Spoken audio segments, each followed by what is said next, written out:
was involved in the now famous chain snatching skirmish with Raiders' Michael Crabtree. Now he's with a Rams team clearly looking to improve on last year. Cece, what's your reaction to the Rams' very aggressive offseason so far?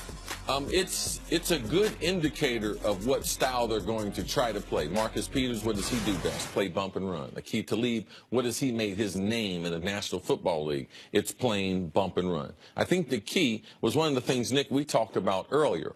The defensive coordinator for the L.A. Rams happens to be Wade Phillips. Him and Talib have tremendous history together there in Denver, so I believe that he will get the best football out of Talib. These things are very, very important. And also, I believe Talib, regardless of what his reputation is off the field, he's been, if you saw him with Chris Harris Sr. there in Denver, helped develop him. Bradley Roby, another young up-and-coming first-round draft pick there in Denver. Watch these guys develop. So he is, in a strange sense, he's a good mentor to guys like Marcus Perters from the streets of Oakland, Talib with a rough upbringing from Dallas. So I believe there's some things that the Rams picked up in this deal that will benefit them not only on the football field, but in their development of their franchise corner in Marcus Perters, who they're going to give him a lot of money after this season. And I've seen, to speak on Wade Phillips for a moment, I've seen Wade Phillips when he has Reggie White or Bruce Smith or J.J. Watt or Von Miller and now Aaron Donald,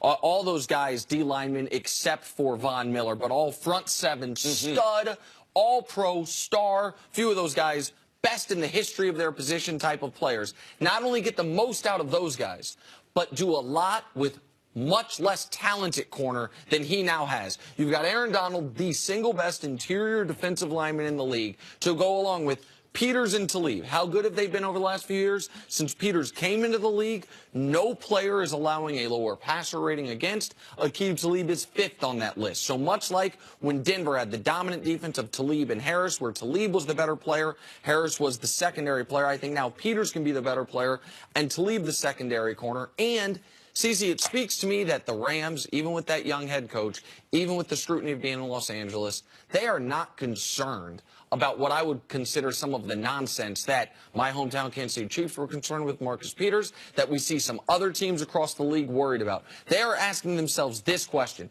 how good is this guy at football? It's our coaches' jobs to make sure we can deal with all the other stuff, because they have, you would think you could deal with one of Perters or Talib. To put them together, they are simply saying we are betting on talent, and I like that bet. Well, does that work? I could see one guy coming in who sort of has off. If you have two guys similar, the same position basically, to stick them on the field, who both need a lot of attention, both of these guys, is that hard for a coach to try to work around? No, it makes the job for the coach from the beginning a little bit tougher, but they set a standard.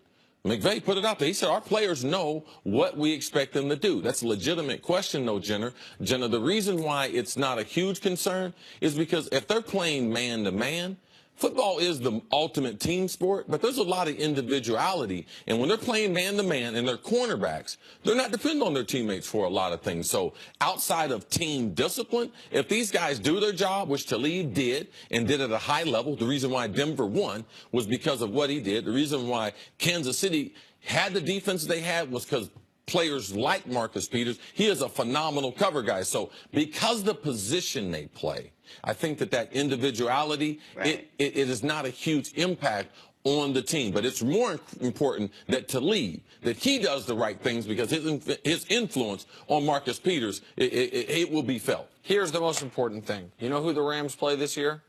The Oakland Raiders. You know what that means we're going to get this year, potentially? Chase snatching Talib Crabtree, Part 3, in Marcus Perters' hometown, Oakland. I'm very excited for that. So I think it's a great pickup by the Rams. You're not a big fan of the chain snatching? You're not a big fan of the extracurriculars? I am. You say that's not why people go to NFL football games? I think it's kind of why they go to NFL football games, so I'm excited to watch it. Yeah, no problem. I'm sure Caucasians are going to an NFL game to watch two guys snatch each other's chains off. Oh, yeah, that's what we do. Where you going today, baby? We're going to watch two guys chase after their chain. Like, for real? When you put it like that, it makes it sound ridiculous. Yes. Okay? But don't put it like that. That's the smartest guy in television. Coming up, as he'll tell you. And the Warriors win a title without Steph Curry. Next on First Things First. Are we, though? Never said the smartest guy in television. Never said it. Sports.